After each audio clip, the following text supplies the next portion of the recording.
name is Adam Borton, and I will be discussing in this presentation the different types of contemporary control tools. This assignment is for a graduate course that I'm taking. It's assignment LP 4.1, Controlling Presentation. And again, my name is Adam Borton.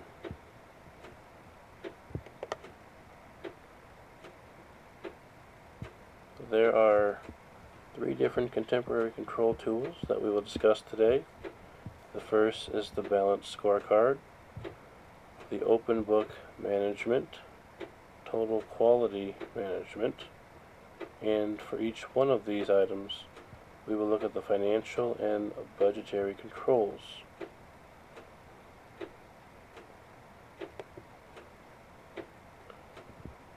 The Balanced Scorecard shows the following areas: the financial, the business process, the learning leading to growth, and the customer.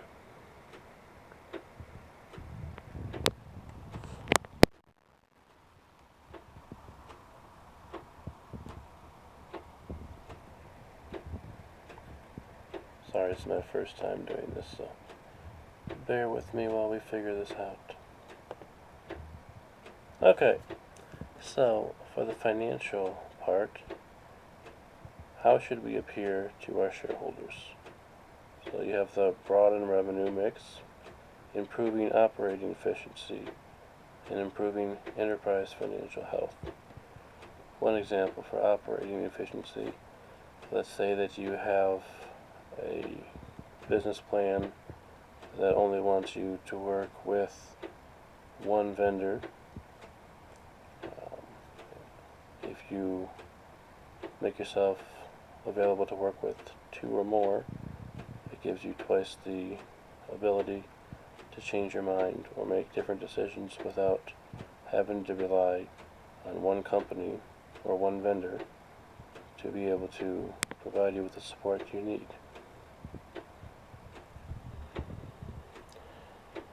For the customer part of it, how should we appear to our customers? Service excellence or trusted business partner. Obviously, if you can do both, that'd be great. Service excellence, when I think of that, I think of when I worked at Meijer. You want your product, I worked in the produce, so you want your apples to not look bruised. If they are, you either sell them at a discounted rate or remove them altogether, and you can donate them to charity, so you're not taking a loss on the product. You also have a trusted business partner, so that could be co-owners, co-ownerships, or you could have a corporation where there's a committee that makes the business decisions.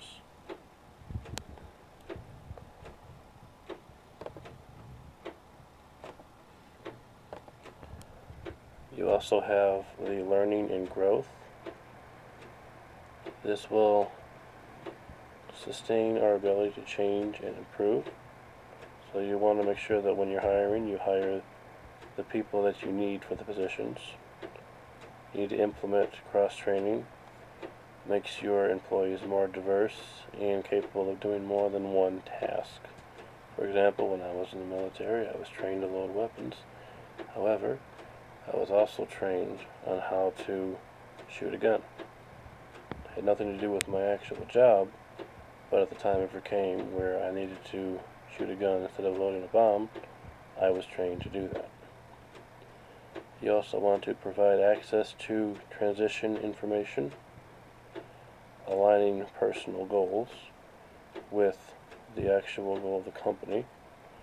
So for example, I had a job interview today where they wanted me to make cardboard boxes for a living, and that is not even close to what I want to do for a career. So I turned down that position because it did not line up with my goals in life. And you want to make sure any employees you hire align with the company's goals as well. You don't want to spend time training someone that's just going to leave the company once they get bored, so you don't want someone that's overly qualified. But you also don't want someone that's going to be struggling every single day to get a single task done because they don't understand what they're doing. The last option is to increase employee productivity. Ways to do that is to have your employees feel wanted, so you can give them monthly awards that have monetary values, because you can give them awards all the time saying they're great workers, but it usually takes a monetary gesture to make them actually feel like you really mean what you're saying.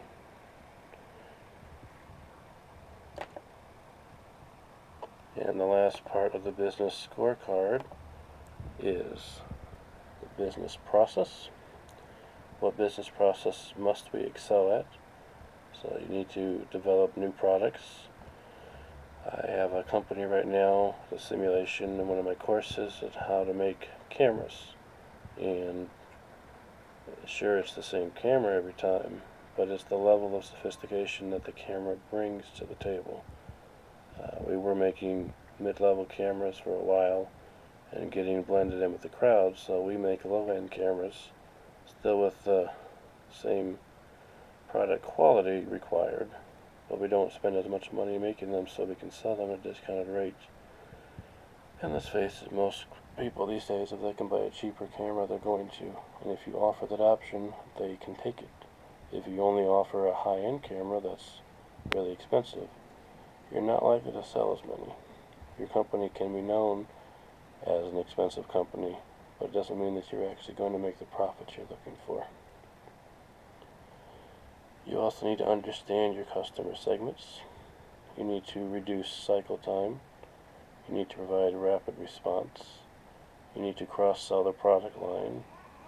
You need to shift to the appropriate channel. So the overall goal is to have your strategy work in a circle. You have your financial, your customer, your learning and growth, and your business process that goes back into your financial. And they can crisscross each way too. It doesn't have to be in any specific order. You can have financial and business process, customer, and learning and growth as well.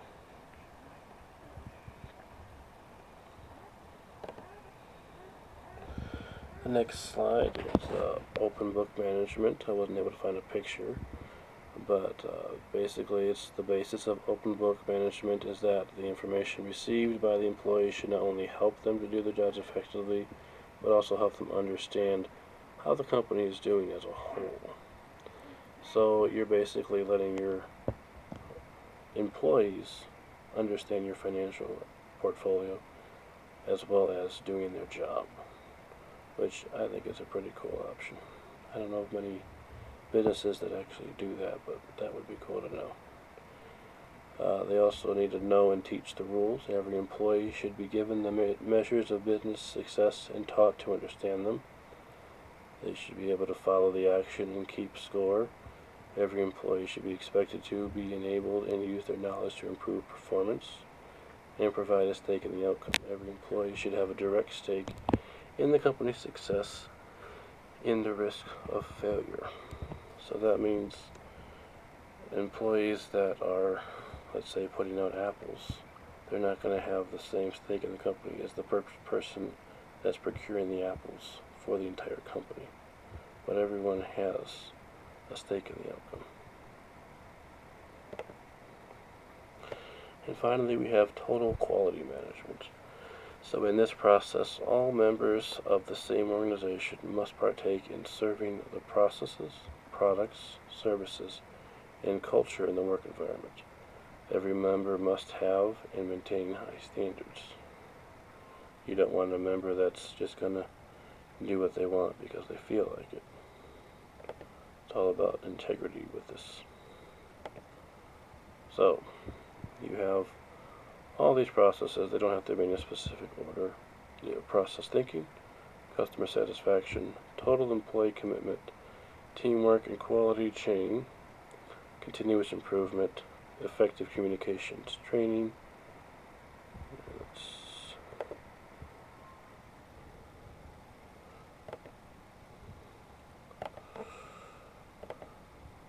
strategic and systematic approach, integrated system, and decisions based on fact. And this last slide shows our sources and the information that we use to get all this information for you. So to conclude, today we talked about temporary control tools.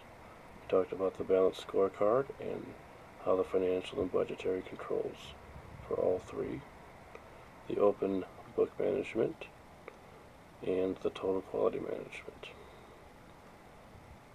Thank you for your time.